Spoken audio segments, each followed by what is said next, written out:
الحشومه هادشي اللي كدير الفلسطيني. الا الفلسطيني غلط مع المغاربه، لكن ما تخلطيش كلشي.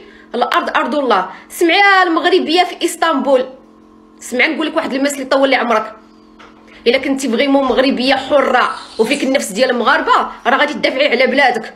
سمعتيني على هذا الفلسطيني دابا اللي يسب لك بلادك الام، راه غتنوضي وتدافعي عليه. ولا انتي ما كتهمكش هاد البلاد اللي تزاتيتي فيها وقريتي فيها وكبرتي فيها تا وليتي تلقد هكاك واختاريتي واحد البلد اخر انك تكملي فيه حياتك؟ سير اختي الله يعاونك. يا كنتي عجباتك اسطنبول، سير اختي في اسطنبول، ما تجيش تكلمي لي على بلادي. كون كنتي فريمون مغربيه حره فيك النفس، غادي تنوضي تدافعي على بلادك.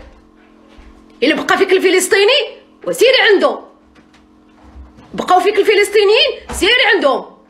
انا ما تجيش تقلبي لي راسي، راه بحالكم نتوما هما اللي خرجوا على هاد البلاد، بحالكم نتوما اللي مخليين الشطوماطي يقذفوا فينا وفي الشرف ديالنا المغربيات. كون كنتي مغربيه حره ما سمعتش انا صوتك، ما سمعتش انا، ما شفتش انا التعليق ديالك على ان هاد الفلسطيني سب لك بلادك في وسط بلادك اللي انت خرجتي من بلادك ومشيتي لبلادات الناس واخترتي فيها انك تكوني فيها. واخا كاع تكوني فيها شغلك هذاك. يا غير اختي ما تنسيش بلاد الام، بلدك الام مغربيه، خاصك تكوني مغربيه قح باش تدافعي على بلادك. انا ما كتهمنيش فلسطين. فلسطين شكون اللي خرج عليها؟ خرج عليها ياسر عرفات. فلسطين اختي ما مذكوراش في القران، مذكوره في القران المسجد الاقصى والقدس، ماشي اي فلسطيني. ماشي اي فلسطيني انا يجي يسبني ويقذف فيا انا في المحصنات ويسبني ويسب لي بلدي وملكي ونسكت ليه لانه فلسطيني. اختي القضيه الفلسطينيه انا ما كتهمنيش، ليست قضيتي.